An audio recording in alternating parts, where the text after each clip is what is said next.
midlife is really a second adolescence, and it feels stretchy and uncomfy and hormonal and emotional. And there's so many shifts in identity and purpose and relationships that it's just such a period of transition. Like adolescence is a period of transition and You're growth, and it right. just feels Yeah. stretchy and uncomfy. And so it's really about, for myself too, just getting comfortable with the ups and the downs and the bumps and the bruises, just losing, my dad just passing and my mom very close, right? And how that feels so different, like how I feel different. And I knew I had so much anticipatory grief. Like I knew we Yeah. were on this path. Like I've had, months of quote unquote preparation, right? And still yet is still like, wow, just Yeah, it never hits you the way you think. I think. mean, Do you ever feel like no matter what you do, it's not good enough? Like perfect is the only standard, but you're still left feeling behind? Perfectionism keeps us stuck. It robs us of peace, of our joy, and the freedom to just be.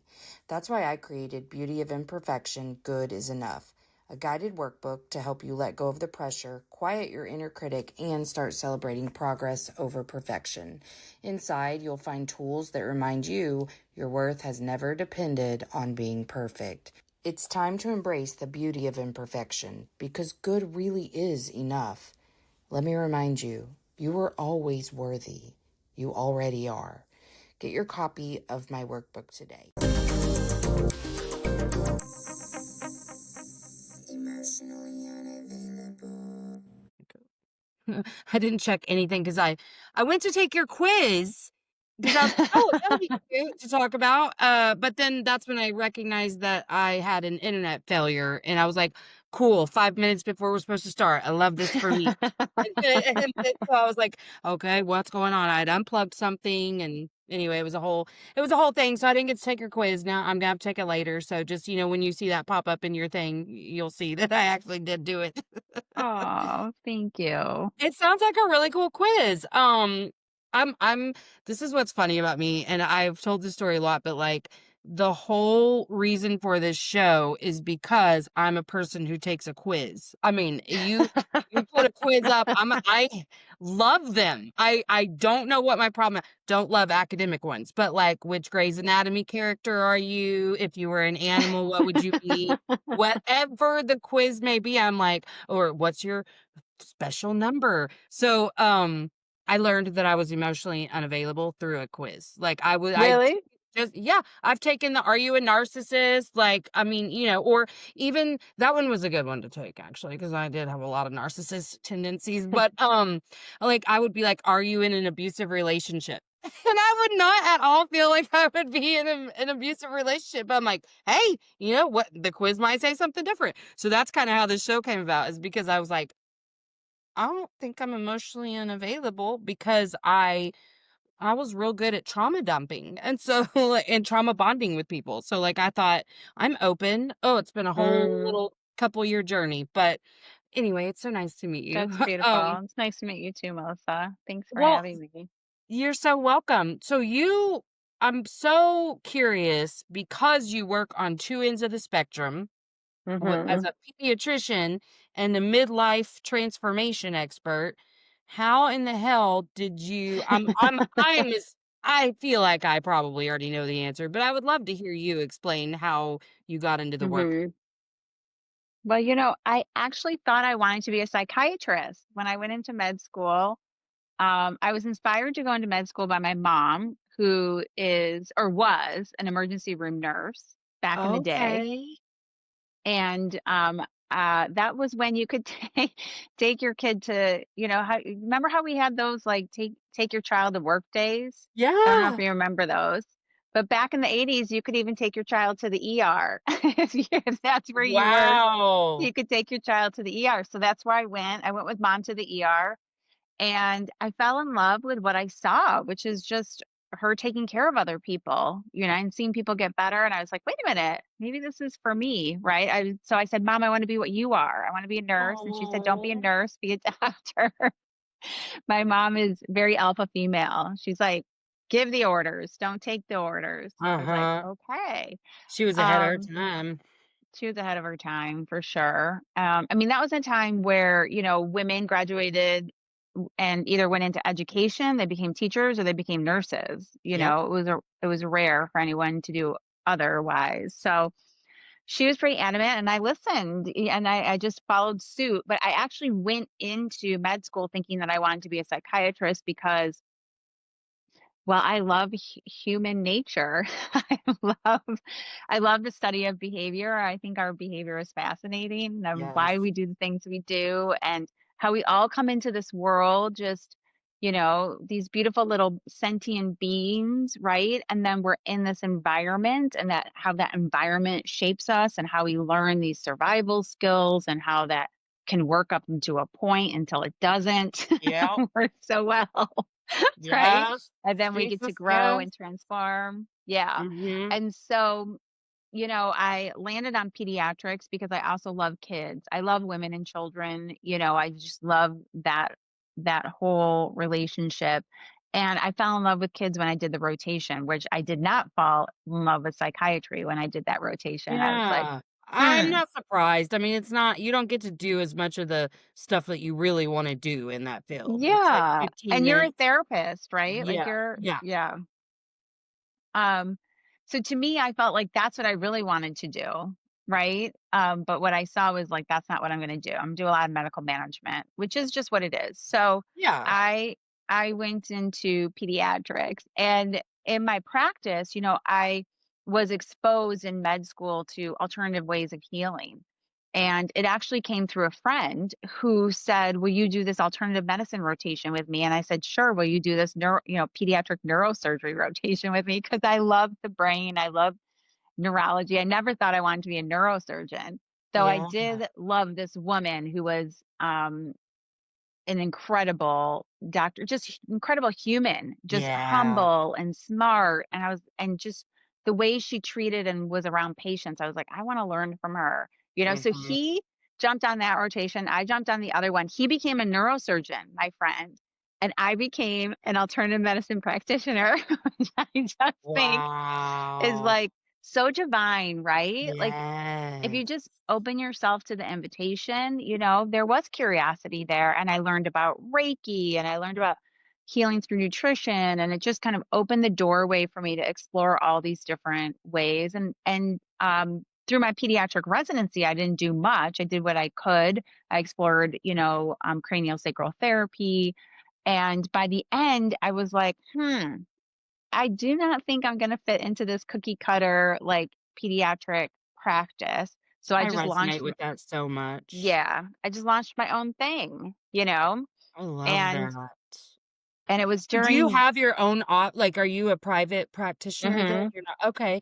yeah, Man, I love this. I love and also I wanna, like, point out too, in the divinity, it was also, like, you following your intuition by, like, going where the energy led, because if this person, hmm all of her energy felt so warm and good for you to be following and you listened, you did that. I mean, that was part of it too, because I think the people we're supposed to meet, we meet them and you have to decide what you're gonna do with the interaction, and you did that. I think that's so cool, and I love it. hmm I love that you saw so early that you weren't gonna fit into tradition, we'll say, because for me as a therapist, it took so long because I had to do some healing, right, but I can remember in the early days even, like, learning certain things and thinking, "Oh, I think that's kinda stupid." I think that rule is dumb, or,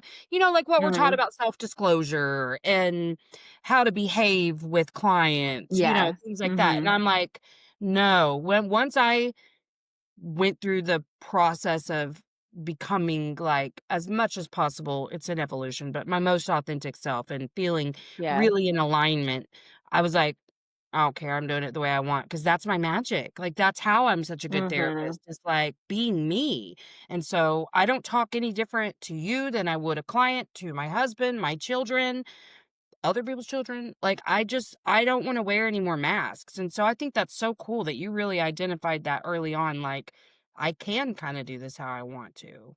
yeah. And let's be clear, that I definitely wore a mask, like, Yeah. during med school, during residency, 1,000%, like, put on a masculine mask and was like, "Let's do. Yep. Let's Yep. let's get her done." Although, how Um could you not? Let's be real. How grueling Mhm, that whole process is. It does kind of mhm. require a lot of masculine energy. I mean, that's the It thing that does. says, let's get shit done. So I That's can kind of yeah. understand that. And you were young. Yeah, and you're young. And I think the greatest physicians like flex and greatest human beings Yep. flex between masculine and feminine energy. But yeah, most of my training is all masculine energy, and every once in a while, like my feminine would come true in very just gorgeous places. Like one of them, I remember.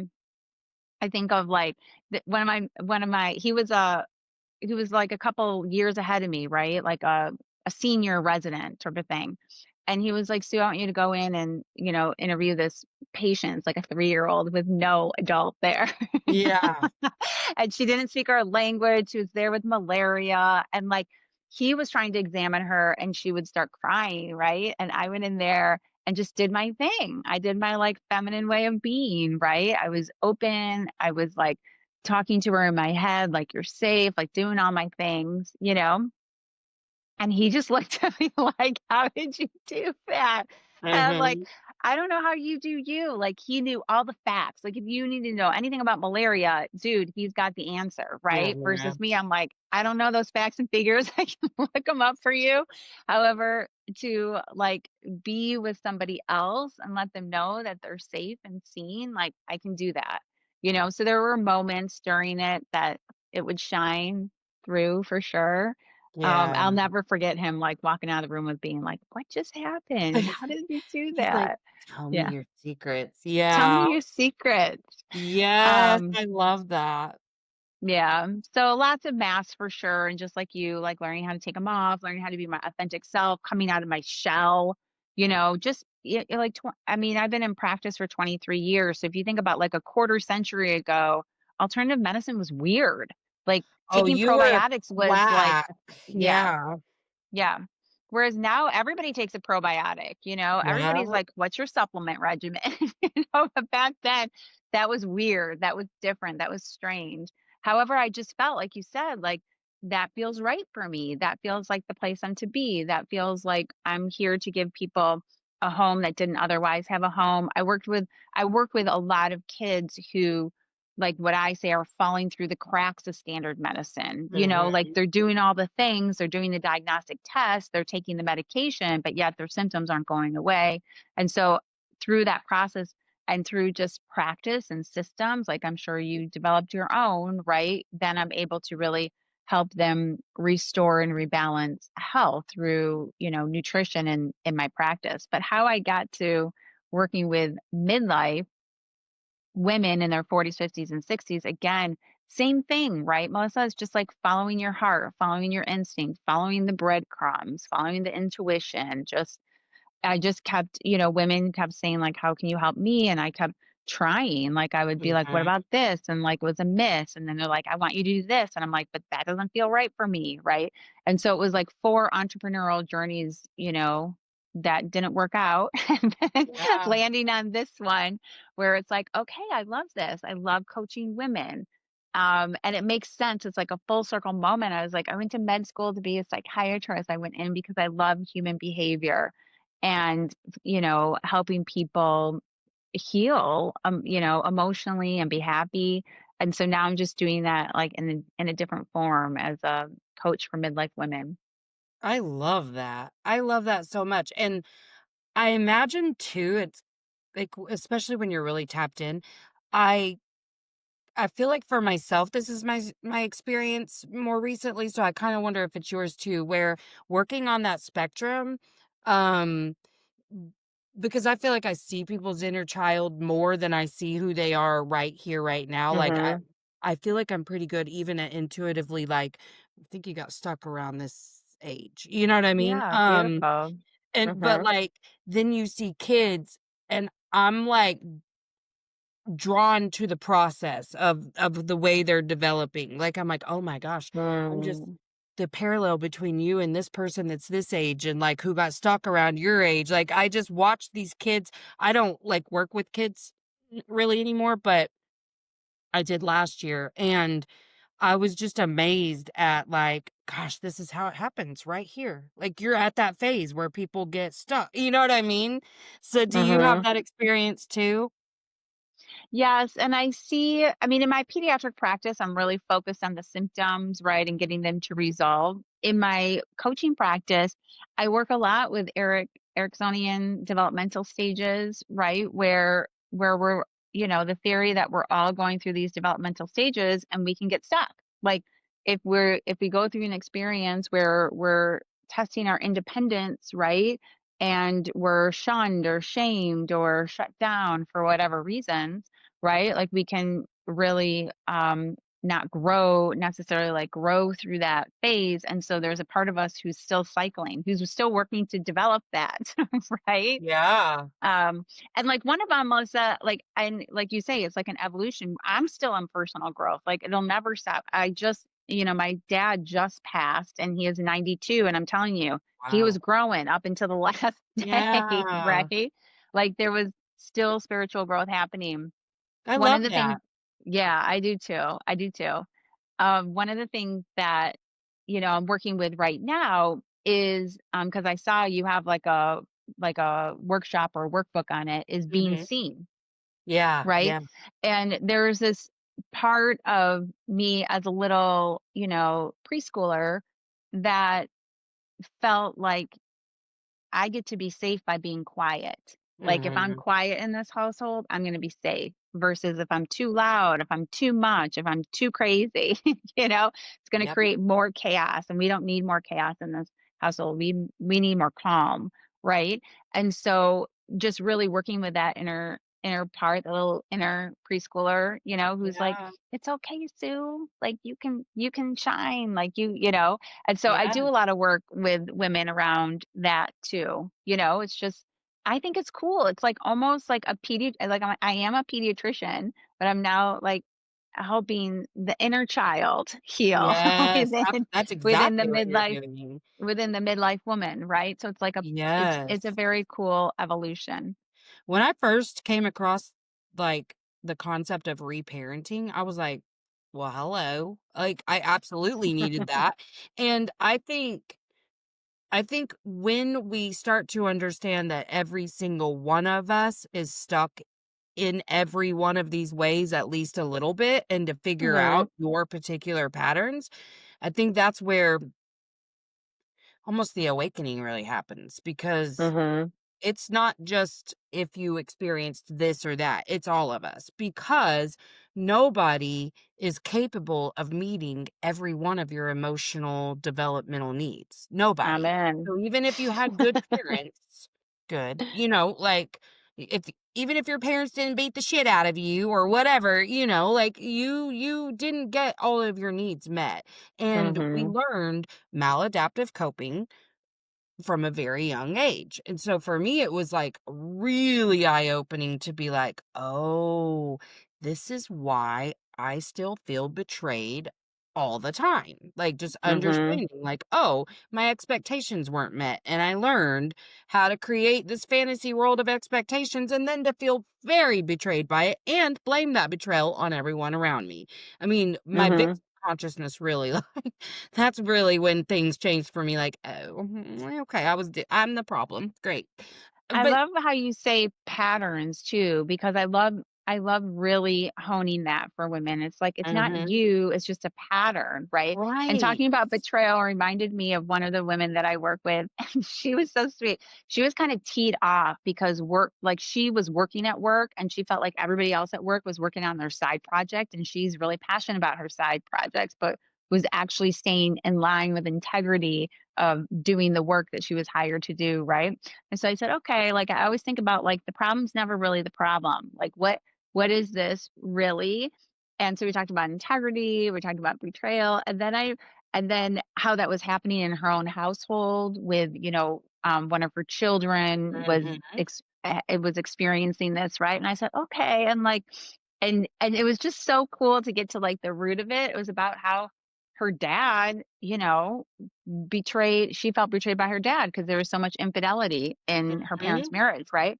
And when I love the ahas, like when she like literally like backed up and she was like, "Oh my gosh," and I was like, "But that was never Yes. the problem. It's just like a pattern that's like resurfacing until you acknowledge that, until you integrate that and say, you know what? Where am I betraying myself? Like, where am I Yeah. not in line with my own integrity?" Right. And just like integrating that so we can turn the page and Right. move to the Yeah, next. I love Yeah. the way you're framing that, especially because the problem is also never with someone else. Like, Mm, you may feel like their behavior is the problem, and God knows I was the queen of feeling like everybody else's behavior was the problem, and then when I learned, like, no, this is just triggering a feeling that I've had 1,000 times that I've never addressed ever. mhm. Like, because, man, shame, it is real, and I remember when I felt, because betrayal is my biggest wound, and so Mm, I remember the first time it feeling like it kinda feels like betrayal, but feeling so stupid and embarrassed and ashamed that I would feel mm, that over something that's seemingly so insignificant. Because I had the sense that the reaction was so incongruent mm, with the size of the problem, but I couldn't make that connection. That, in fact, I can't remember how many times I would say, like, "What do you do when logically you know you're overreacting?" Because I had none of this information, but I'd be like, "I know this is dumb that I'm reacting this way, mhm. but I can't stop it." And so that was the thing, is I didn't know where it was coming from, but now that I do, boy, it's such an easy process to be like, "Oh, I know what's coming up." And I'm not here to blame anyone else for the fact that that's what's coming up. I'll just let you know how you can help me with what I'm experiencing right now, you know? Right. Yeah. How can we support you? What do you need? Right. Yeah. What do you find, because I see, I saw in your profile that a lot of the work you do is just like helping, people in their midlife find meaning and maybe even Mhm. purpose. What do you find is like, for lack of a better way to phrase this, what's the most common struggle you're seeing with women in their midlife? Mhm. A lot of relationships, like relationship with self, like Mhm. loving yourself, relationship with adult children who move home. Baby, yes. It's a good thing I was in the process of, actually, I was at the tail end of a mental health crisis, and had just had, like, a spiritual awakening when my oldest moved back home to go Mm, to college again. Like, he was yeah. getting another try.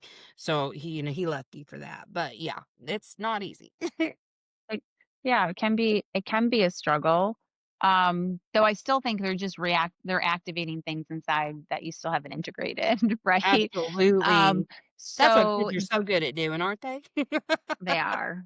They're our greatest teachers. I love Yes. I love kids for that. Yeah, relationships like in terms of, I've worked with women who have experienced infidelity in their relationship, right? Where they don't wanna stay or they do wanna stay. They wanna be at peace regardless. Yeah. Women who have been divorced and they just get stuck, like Yeah. they never move forward.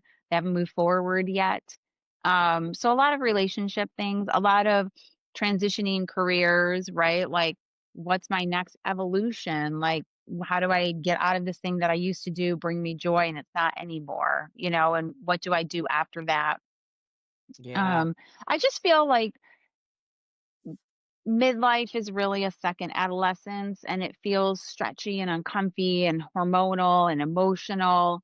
And Yeah. there's so many shifts in identity and purpose and relationships that it's just such a period of transition. Like adolescence is a period of transition and You're growth, and it right. just feels Yeah. stretchy and uncomfy. And so it's really about, for myself too, just getting comfortable with the ups and the downs and the bumps and the bruises, just losing, my dad just passing and my mom very close, right? And Yeah. how that feels so different, like how I feel different. And I knew I had so much anticipatory grief, like I knew we were on this path. Like I've Yes. had, months of quote unquote preparation, right? And still yet is still like, wow, just Yeah, it wow. never hits you the way you think. I mean, think. obviously, how are you Yeah, gonna even conceive what that level of grief could feel like? But right. but I would imagine I lost my parents pretty young, but I worked in bereavement for a bajillion years. But I can imagine that at your age and with your father being at the age that he was, that you felt like you were going to be sad but fine because he's Yeah, had a good life, blah, blah, blah. And and it can be surprising how much of your identity shifts when you no longer have a father present on this earth. So it just hits you in a way that you can never preconceive, I think. I agree. I agree. I feel decidedly different before and after that, and I'm Mhm. sure it'll be similar yet also different with moms because moms' relationships are different than dads' relationships, Right? right? Um, and yeah, it almost felt like a one of my grieving waves of it felt like a piece of my soul is just like taken, right? Yeah. I Yeah. said that to my daughter. She's so sweet. My daughters are in their teens and young adults now. And one of them, I was sharing that and she said, "Well, mom, it makes sense. Like when you pass, aren't you going to want to take some of me with you?" And I was like, "Yeah, a whole hunk of you. I want to take with with me. Yeah, I no, would that take a does make whole hunk." yeah, but also, like, the part of you who existed in the relationship with him is gone. Like, it is Mm, even scientifically with mirror neurons, like, that part of your brain isn't gonna light up the same way anymore. Like, everything changes when you lose someone, and that's what I think people when you talk about identity, man, like, it just everything shifts within your identity from a loss because so much of who we are was wrapped up in who we became because of these people who raised us, you know? mhm. Well said. Well said. Well, so what man, I don't know why I haven't thought of midlife as another adolescence, but I love that because it really is. It's such shaky ground. I mean, I Safety I ground. entered That's a great way to midlife say it. in a really wild way kind of. I mean, 40 was fine. In fact, I celebrated 40 really big because both of my parents didn't make it to 40. They were addicts, so, um, Wow. but, like, I was like, "Yay, 40," because, man, 20s are fucking rough. No 20s for me again, thank you. I wouldn't relive any of it. And then 30s, you're a little more financially stable, you're a little more confident, whatever, so the good stuff starts there, but, man, when I hit 40, I was like, "Dang, I love 40s," and then just caught right in the middle of, I hate this job, I hate this career, I hate everything about what I'm Mhm. doing, and then real mental health crisis and the realization that I am nowhere near where I wanna be within. Like, that was the final understanding of, like, your childhood impacted you significantly. Like, you Mm. aren't just mean, you're not just a bitch, you're very reactive, you have to work on healing this inside thing. I mean, this is something every day I'm working on because my kids are 23, 18. Those 2 are from my first marriage, and then I have an 11-year-old with my husband. I hate saying current husband, but my second husband. And we've been married for, like, I don't know, 13 years or something. But, Hmm. um, having children that far apart in age is interesting, and also, I'm still learning and reminding myself, like, it's your responsibility to stay safe within when this 11-year-old girl has really big feelings and wants to show those feelings very loudly in a way that doesn't feel good for me. And so I'm like, every day I'm learning new breath work. Every day I'm learning a new breath to be like, it's fine. You're holding your breath. Take it in. Like, this is fine. But I do recognize with my kids how so much of my mental health crisis was the shame they triggered in me because every time I made a mistake, it just Hmm. compounded all that shame that was still there every time because I was living within, a perfectionist mindset. Without realizing it, like I thought I had addressed a lot of that and I did like at the very lowest surface, but like I didn't. understand all the ways in which perfectionism was ruining things for me, but also just like I I guess I really thought that there were people who did everything right in parenting, like, that just never made mistakes. The same way I thought Mm. that there could possibly be a day where I just reached zen and I was perpetually unbothered. Like, I really thought, because when I first learned that I was emotionally unavailable, I was like, "Okay, I gotta learn how to be more vulnerable." So I was, like, working on that, but didn't even understand how many protective layers I had between me and everyone around me. I mean, everyone, to keep myself safe. So, like, maybe it's not hard to say this, but instead of saying this, Imma start a fight about something. Like, Mhm.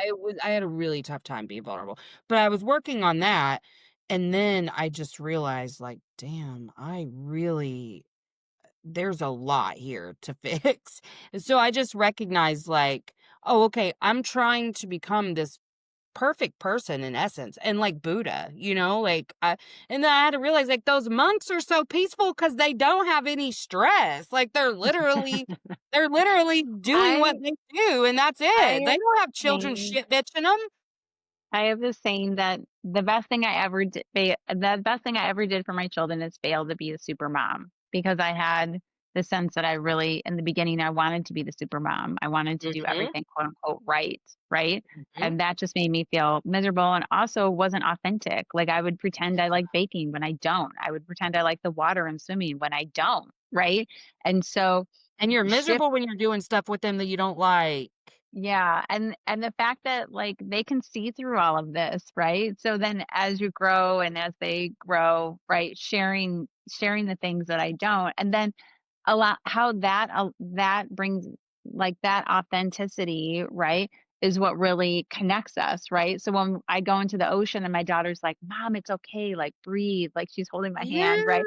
And, like, Yeah. it's a way for us to connect rather than, me to pretend like, "This is so fun." when it's We're not. doing great, aren't we? No, that is such a good Yeah. point because I used to feel a smidge guilty, a smidge, because by the time this third one rolled around, I recognized I hate playing with like dolls and shit, Yeah. like sitting there making them pretend whatever. I loathe it. And so by the time she came around, I was like, "Listen, baby, your daddy has the patience of a saint, and he will do this with you all day. That's a dad play. I like to do this. We can do board games. We can do whatever. We can do makeup and hair. I'm all fine with that. But I'm not going to play pretend. I hate playing pretend."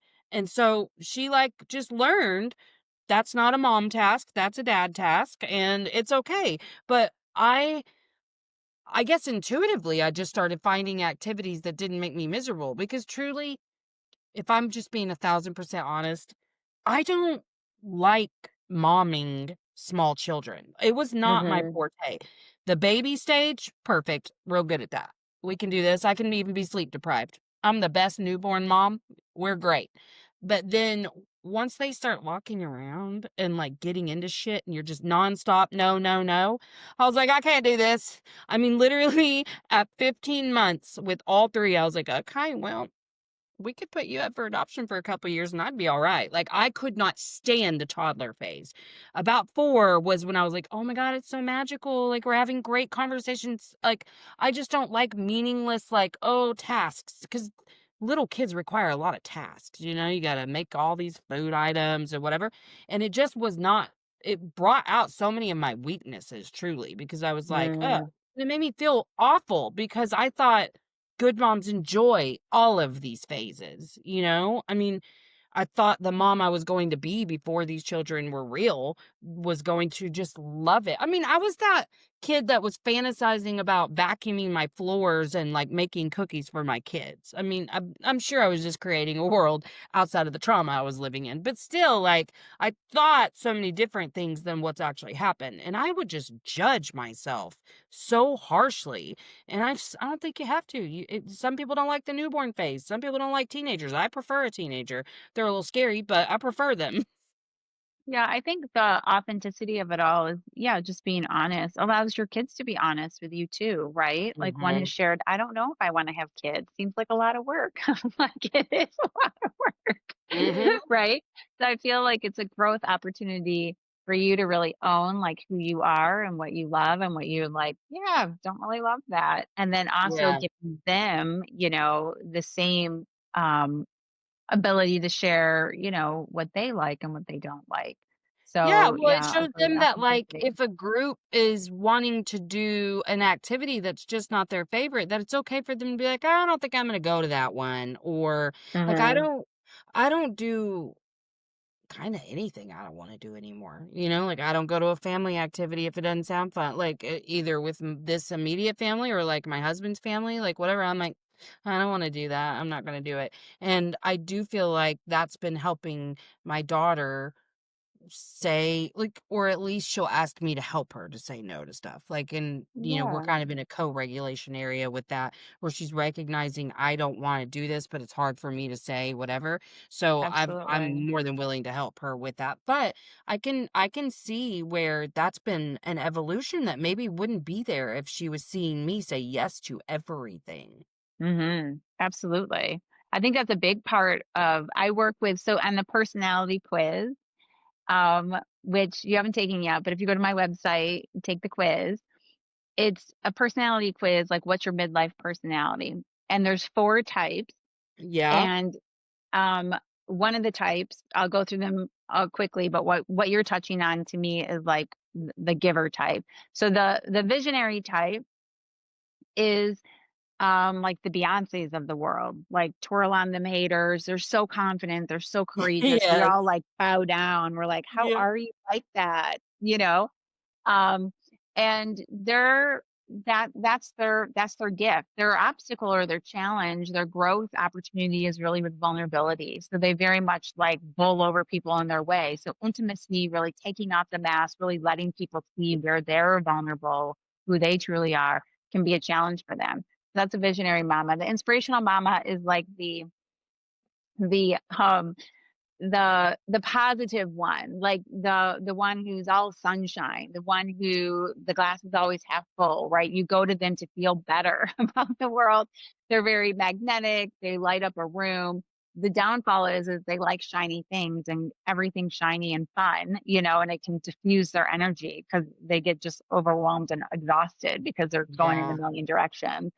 The Yeah. giver mama, though, what you were touching upon, like the giver mama is just the mama of all mamas. She is just like the one who always listens. She is always there for you. She just wants to wrap you up in a great big hug. She's going to make you soup and bring it over. She's just like the ultimate caretaker. The problem, though, is that boundaries can be hard. Saying no can just feel like death. And so she ends Yes. up just saying yes to everything and eating it. And then she starts to feel resentful and bone dry, like call burnt toast, like just done. So I work with a lot of giver mamas, and that's a big thing that we work on is just the ability to say no. But the last one is the detail mama. They're like the spreadsheet makers. They're the organizers. They're the one dot our I's, cross our T's. I surround myself. I hire detail mamas because I am Yes, not that. yes, And yes. they're just making sure, like, everything's done, and the downfall or, like, their challenge is, like, they can just squeeze out the fun, like, everything's so measured and If you're organized not doing that, it like exactly according to schedule and yes, whatever, then it's not right, happening correctly. yeah. So I feel like a lot of women who I work with, the majority of women I work with, they are giver mamas. They're the ones who really struggle to say no. They're just the generous, kindest people in the world, and also they forget to be so generous and kind to themselves, you Yeah. know? So, yeah, Yes, I feel like I've been every one of these at different points of motherhood, but that's such a good also point. That's yeah, such a but good also, point. like, each has its own struggles for sure, like, I've definitely been since healing, I would say I see the easiest one to let go of was the, structured Yeah, mom, spreadsheet mom. I was her for but, I was raising boys who would psycho ass ADHD, one's got autism, like, I was like, "Okay, I'm the only one in this family with half a brain cell left, so let's" get it all Let's together, get and then having detailed. a third, like I was really, and then I've recognized the hard parts of me to let go of with the giver stuff Mhm. with my boys, because 'cause they're older, because like, the needs they have is usually some sort of financial thing, or because I mean, I don't mind being there for them, but even that's something I'm even working on, is, like, making it known, like, when you enter my room and I'm working on something, just because this is the time that you need me is not always the time that I can be present for you. That's Yes. been a struggle. It's a struggle for me to ask them to help me in tasks around the Mhm. house, which is not. I actually have tried to change the way all of us talk about that, because it's not fucking me. We all live here, and, but, like, for me to have to ask, because the struggle is like, "Oh, I'm supposed to be able to do all of this," you know? Which is not real, but that's the narrative. But yeah, I can definitely see where each of these have been a predominant part of my motherhood, or even pulling from each of them now. I do have struggles getting to the spreadsheet part of myself anymore, because I've let go of perfectionism. So, but I ruined the fun in everything before. I mean, everything, because I was also very reactive. So, in intense, agitated, and just controlling. Like, you're not doing that right. So But you no. do bring up a great point, and you bring up a great point, Melissa, that I mean, the reality is, like, we're all of these. It's just that we have a tendency to be weighted more in one area than the other. And the other thing is that we go through seasons, right? Or even buckets. Like, being a Yeah. mom will really bring out the giver in me, right? Whereas being a business owner, really brings out the visionary and the inspirational mama in me. Again, like you, Melissa, uh, tucked away the detail mama pretty far in there. So it takes like all of my energy to like get details done and cross the finish line, right? Though I hire people for that who stay on top of me to do those things and also do a lot of it for me. And also my growth opportunity. Like I always say, the divine is in the details. So like don't forget to look at the details because there's divinity in there, Yeah. and when you miss those, like you may oversee you may unintentionally hurt someone, Yeah. you may unintentionally hurt yourself, right? So I think just honoring that each of them have the gifts and the challenges and that we all have the capacity to keep growing ourselves. That's why I love like group coaching in my membership is because all these mamas are in there, right? And I think that's Yeah. the beauty is that we're in this together, that like when you see a visionary mama stand up to a, to a giver mama and say, girl, that is not okay. Like, it just gives the giver mama like, yeah, this isn't okay, right? It like just is so validating, right? Yeah. Or for the giver mama to say the visionary mama, like, I think you get to, be vulnerable. I think you get to share a little bit about yourself, right? So I love that.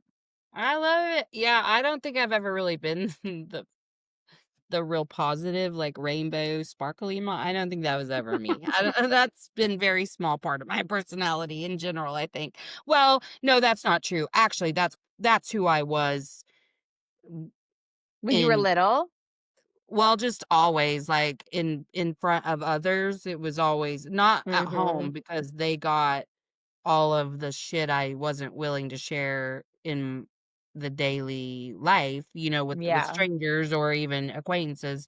So I came home, and that's when the mask would drop, and I had no pretending left in me, and I was reactive. So they got the worst of me every single day.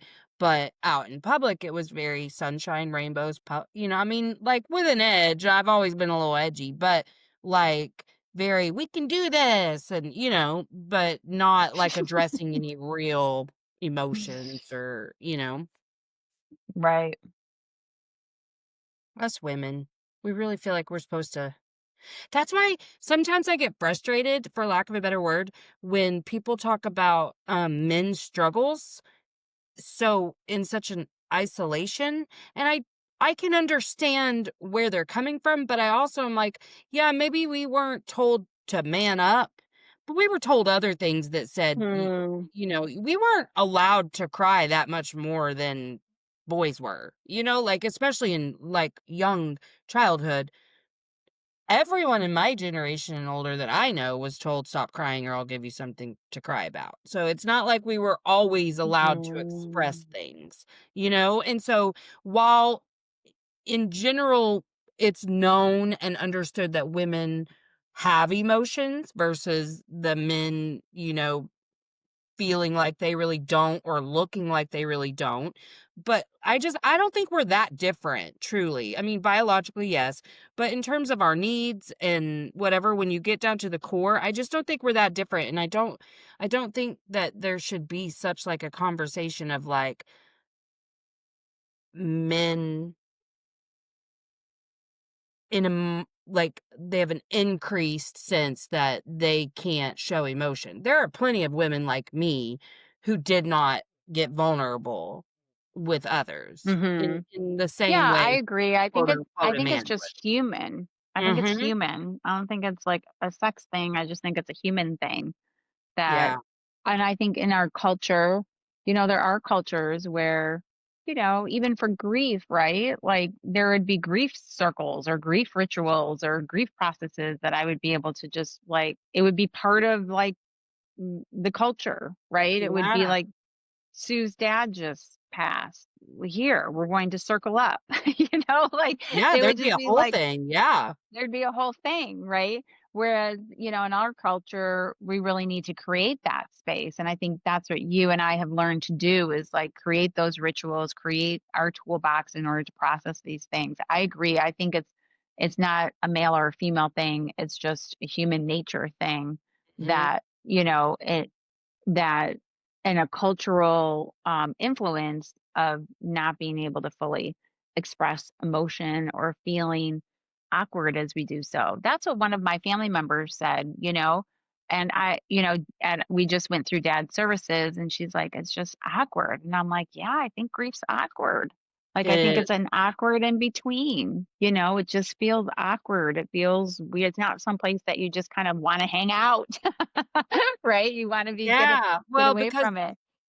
I think because of all of those identity shifts and whatever, I mean, that is why people think they're going to start feeling quote unquote normal again. And it's like, no, babe, this Mm, is your new normal. Like getting comfortable with it is the goal here because you're not the same, but would you want to be the same? Would I you want, agree. life to Right. be exactly the way it was? Like, no, because they're gone. But I think, yeah, like, and the people around us also, because they don't know how to deal with their own shit, they don't know how to, like, support us, and if this is, like, your first major loss, it's hard to know kind of too what support you need. It's culturally, we're not doing enough for sure around grief because Mhm. we're very, like, I mean, 3 days bereavement leave? You know what I mean? Like, that's And that's what this family member got. She got 3 days of bereavement. yep. That's so unfair because now since COVID, funerals don't happen super quickly anymore. Um, Mhm. maybe they do in your state. In ours, it's I haven't seen one. Used to you could pass on a Monday and your services be Wednesday. Like that it was Mhm. so easy. And it is speeding up a little bit now, but like for a while I was seeing funerals a month later and just because I was still working in hospice. But like you need those first couple of days to be, like, completely out of your brain because the trauma of it all is just wild, and you have some brain fog, you're tired, you're crying a lot, then you're planning services, whatever. Like, you need at least 5 days, at least, before you have to go be responsible for tasks at work. I just think it's so gross that this is our standard, but I Mhm. mean, it shows, like, how we value things like taking care of ourselves in this country. Yeah, and I acknowledge people like, Anderson Cooper has a grief podcast. It's called All There Is. And that was his experience. His experience was, he lost he lost his dad at 10, he lost his brother to suicide at 21, he lost Yeah. his mom, and after he lost his mom, he was like, I haven't processed any of this. All I've done is like get back to work. right? All I've done Yeah. is try to avoid it, try to stuff it away, try to pretend it's not there. And so I think that's the beautiful thing is finding these outlets, finding these resources, not only grief related, just emotion in general of like how you process. I saw you have quite a few resources yourself on that, Melissa. I think it's gorgeous, worksheets, journaling. Um, I do it through group coaching, group time, meditation. I have rituals. I love rituals. I love the name Yes, me rituals, too. Me you too. know? It just sounds warm, it sounds inviting, it sounds healing, it sounds like something I wanna come back to, you know? Mhm. So I think there's so many resources for people out there to create the culture that they want to create, which I think is what you and I are up to, creating this Absolutely. culture that it's safe to be instead of always do. It's safe to express that all emotion has a message if we're willing to listen to it, and Mhm. feel through it. Right. I love that. Well, man, I've loved having you today. Before we go, where can we find you? At my website, drsuemccreadie.com. And there, right there, you'll find Take the Quiz. And I would love for you to take the quiz. I think it's fun. It's a fun gift to yourself to learn about your gifts, right? And then also maybe some of the challenges. And then I give 8 ways for you to move through those. So I yeah. love that. That's a good resource. Thank you. And I'll Thank make you, sure that I Melissa. include your links in my show notes and stuff. But I've loved having you so much. I really appreciate you coming on today. Thank you for being authentically you. I appreciate you. Oh, thank you. Okay, I'm going to push stop if you'll hang out for once. Thanks for coming to Emotionally Unavailable. If you haven't already, like, subscribe, and share.